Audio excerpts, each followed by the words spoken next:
Hi everyone, Judy here. Welcome to my channel. Today I will be talking about our journey to become a minimalist family. It's been 3 months practicing minimalist lifestyle. A lot of you may have heard about the word minimalism. More and more people who are trying the minimalist lifestyle, and I now see why. Just to give you a brief background, we are a family of five. I am a stay-at-home mom. I have three kids and a house to maintain, and we also have pets. We have four cats in the house and another four stray cats outside of our house that I feed every day. We are a typical family who loves buying stuff, so we always try new things, new stuff in the market, especially when it's on sale. So we are basically a maximalist. That's what they call maximalist family. It was 6 months ago that during our summer vacation, we went to Singapore. So it was a perfect time for me to reflect and to reevaluate my life. All this stuff is just overwhelming.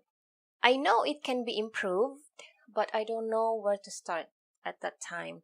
I thought I needed to be more organized and more focused, but then in reality, I just needed to declutter the nuisance in our lives, including the people who are nuisance to our lives.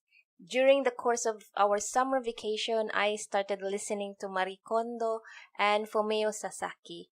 Marie Kondo's concept is to surround yourself with the things that spark joy, while Fumio is to declutter yourself with things that don't add value.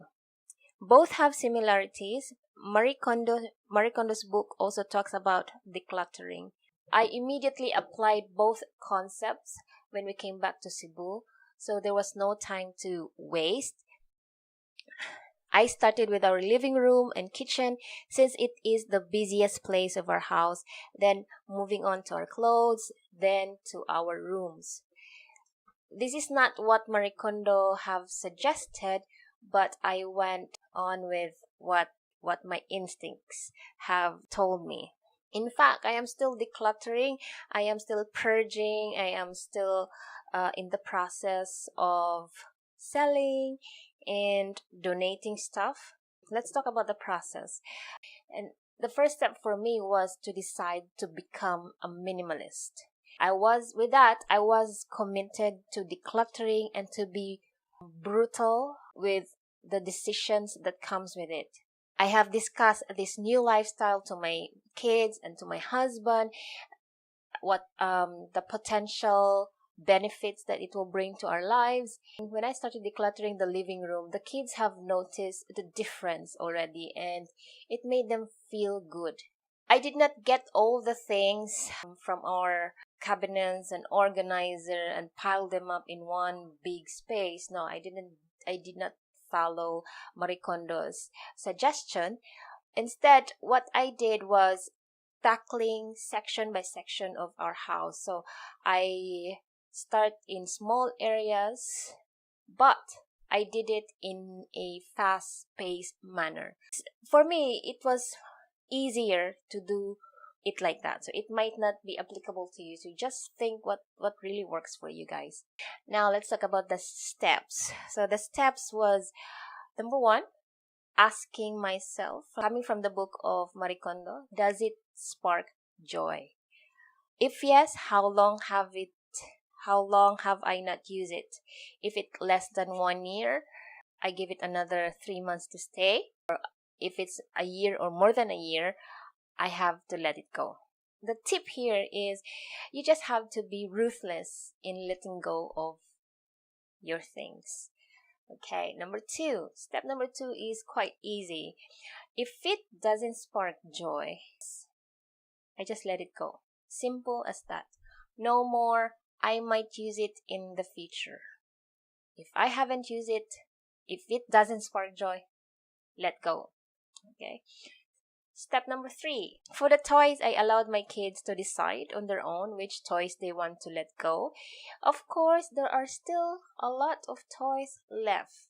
So for 3 days, I was observing my kids, which toys they played often, and then I step in and purge their toys. So you might not agree with this step, so just do the thing that makes you comfortable. So what's left are just 2 boxes of toys. I never let them see the toys that I took away. I may be rude or brutal about this, and you may not agree with my ways, but you know what? All the toys that I donated, they did not even look for it. Not even once. We've set rules that only toys that will fit in these 2 boxes will stay. Any extras will have to go. The kids have agreed with no questions at all because they already saw the benefits of minimalism when I started decluttering our living room. The benefits: shorter cleaning time. This is my favorite. In the kitchen before, it would take me 20 to 30 minutes and it still felt cluttered. Now, I am done cleaning for like 5 to 10 minutes. The kitchen now looks spacious and easy to maintain. Number 2, it feels lighter indeed. The stuff that we own have a psychological burden. Before I have to catch up with the dusting, I have to tell you guys that here in Cebu, Philippines, it is also dusty. Now, dusting is not too burdensome. I can dust our TV and floating shelves almost every day, and that is a miracle to me. Number 3, we become very conscious buyers. Now, before buying anything, we have to ask these questions. Do we really need it? Can it be used multiple times? Does it have to be new, or buying a second hand is more practical? Does it have a resale value? We started to take quality seriously over quantity. Shopping is not as enjoyable as before because it takes a lot of thinking, a lot of time asking ourselves whether to buy it or not. I think that is the downside of minimalism. Number 4, we are sticking to our budget and we were able to save some cash. Why? Because first and foremost, we don't buy stuff that often, unlike before. So budgeting is not that a struggle anymore. So this is one of my favorite benefit also of minimalism because I get to save some cash, and that cash is going to the emergency fund. So number 5, there's space for things that bring value to our lives, such as plants. So the house started to feel more lively with plants in it. It is also good to note that these plants help in purifying the air in our house. I don't buy any decorations anymore, but our money I invest in buying plants. Number 6, more wardrobe space.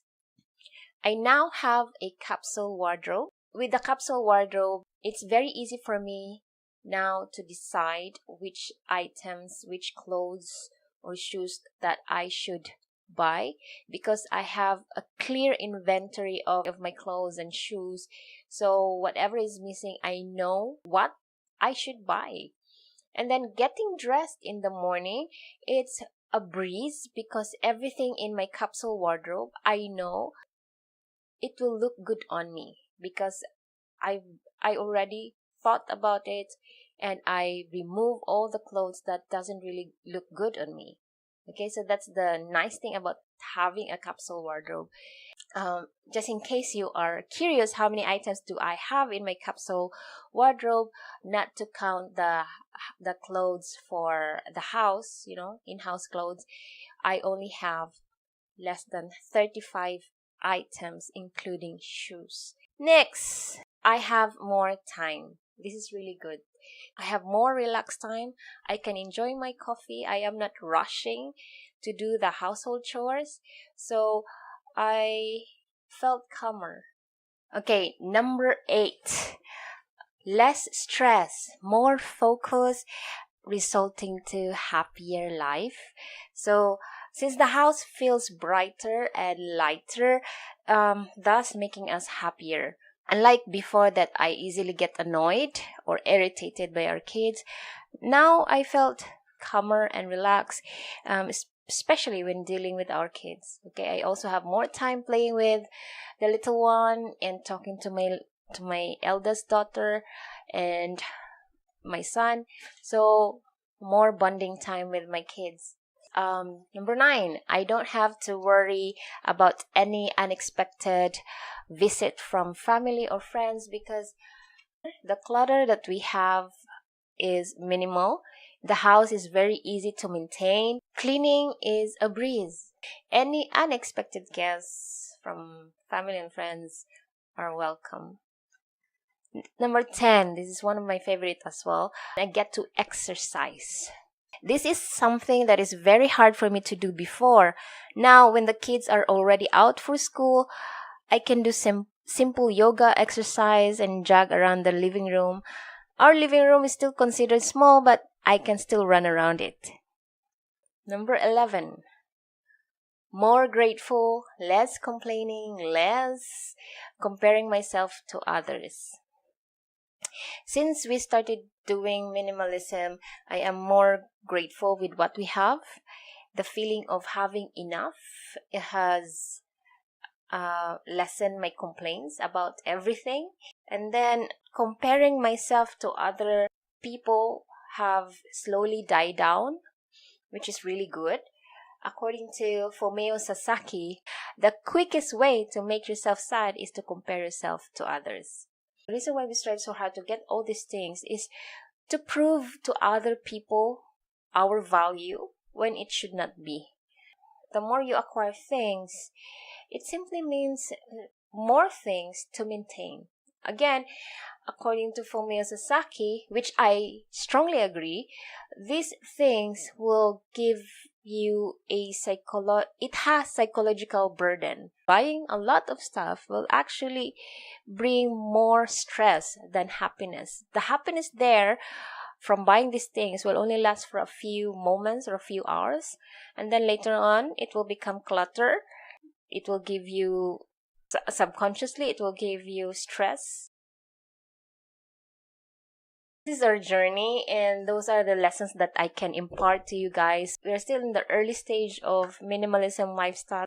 I did not imagine ourselves to be a minimalist. We already harvested the benefits of doing minimalism lifestyle. So if you are contemplating about trying minimalism, I highly recommend it. It may not be for you, but there's no harm in trying. I just want to thank you for lending your time.